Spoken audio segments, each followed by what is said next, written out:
RLP supremo अब पीड़ित परिवारों के साथ। प्रदेश में जितनी भी घटनाएं होती हैं, जहां पर भी पीड़ित परिवारों को न्याय नहीं मिलता है, अब हर उस घटना में हर उस परिवार की पीड़िताओं के साथ में आरएलपी के सुप्रीमो मिलेंगे। ऐसे प्रण है वो हनुमान बेनीवाल ने लिया है, जहां आज चित्तौड़गढ़ के कपासन में न्याय लेकर ही सांस लिया है ढंग से, अगर कहें, क्योंकि बीते कई दिनों से धरना चल रहा था कपासन में, जहां पर कांग्रेस के तमाम नेता है वो एकजुट होकर कपासन में धरना दे रहे थे बीजेपी के खिलाफ। सूरजमाली ने जो वीडियो सोशल मीडिया पर पोस्ट किया था, जिसमें तालाब में पानी लाने के लिए चुनावी वादे को याद दिलाया था, वो इस कदर भारी पड़ा कि सूरजमाली को बीजेपी के विधायक के कार्यकर्ताओं ने, समर्थकों ने इस कदर मारा कि उसे अस्पताल पहुंचा दिया, जहां उसकी हालत है काफी ज्यादा गंभीर हो गई थी, काफी ज्यादा चोटें हैं वो आई थी।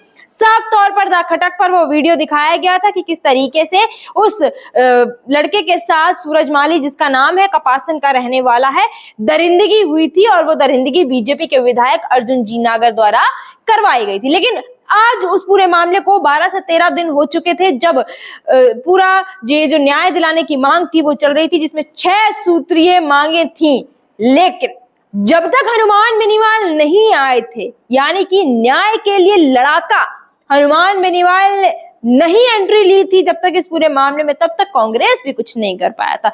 विपक्ष भी एकदम लचर पचर नजर आ रहा था। वहीं आज आपको बता दें कि इस पूरे मामले में आरएलपी सुप्रीमो हनुमान बेनीवाल ने नागौर सांसद एंट्री ली, धरना दिया, चित्तौड़गढ़ का कलेक्ट्रेट कूच करने के लिए सरकार को चेतावनी दी थी। मात्र 20 मिनट के अंदर अंदर पूरी मांगे मान ली गई, क्योंकि उन्होंने अल्टीमेटम दे दिया था कि 20 से 30 मिनट में हमारी मांगे नहीं मानी जाती तो चित्तौड़गढ़ कूच कर देंगे। और जितने भी ये ऑडियंस है, इन सभी को पता होगा कि हनुमान बेनीवाल अक्सर न्याय के लिए यूं ही लड़ते हैं। जोधरी नदी के लिए भी जयपुर कलेक्ट्रेट के पास भी ऐसा ही कुछ हुआ था, जब एसएमएस के आगे धरने पर बैठे थे, और यही कुछ हुआ था एसआई भर्ती की जन आक्रोश रैली में। हर बार सरकार को झुकाने वाला एक लड़ाका है प्रदेश का, जिसका नाम हनुमान बेनीवाल है, और हर बार सरकार को वाजिब मांगों के आगे झुकाना अगर किसी को आता है तो वो भी तीसरी पार्टी है, ये आरएलपी, राष्ट्रीय लोकतांत्रिक पार्टी। जहां विपक्ष भी अक्सर लचर पचर नजर आता है, वहां आवाज उठाई जाती है हनुमान बेनीवाल के द्वारा। क्योंकि हमने साफ तौर पर देखा कि 12 दिनों से कांग्रेस के कार्यकर्ता भी वहां पर बैठे थे, कांग्रेस के कुछ नेता सहयोग से समाज के वहां पर आवाज उठा रहे थे, लेकिन वो आवाज इतनी बुलंदी नहीं पकड़ पाई और 13 दिन लग गए इस पूरे धरने को उठने में।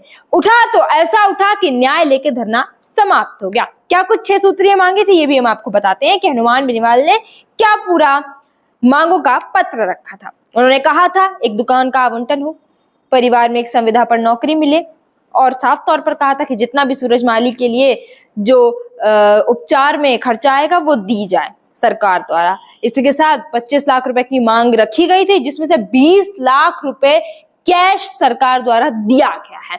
ऐसे करके पूरी 6 मांगे थी, जिनको लेकर हनुमान बेनीवाल ने सूरजमाली को लेकर अपनी मांगे रखी थी सरकार के आगे, और सरकार को जब तक झुका नहीं लिया तब तक ढंग से सांस नहीं ली। वो कहते हैं ना, सरकार की नाक में दम कर दिया है इस एक व्यक्ति ने। ना किसी का पक्ष, ना किसी का विपक्ष, ना विपक्ष का साथ है, ना सत्ता पक्ष का साथ है।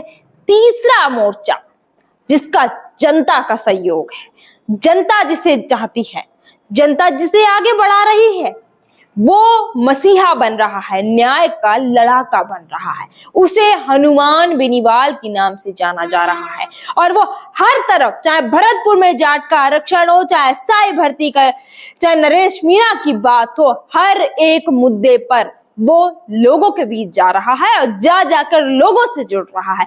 जहां विपक्ष भी काम नहीं कर रहा है, नाकाम हो रहा है, वहां आरएलपी काम आ रही है। इसलिए आरएलपी ने एक सोशल मीडिया पर पोस्ट किया जिस पे लिखा है कि आरएलपी सदैव पीड़िताओं के साथ। आगे क्या कुछ होगा, अब कौन सी लड़ाई में भाग लेंगे हनुमान बेनीवाल, किस और न्याय की लड़ाई के लिए कदम बढ़ेगा प्रदेश में, और न्याय की लड़ाई में सरकार को आगे झुकाने की चेतावनी भी देंगे।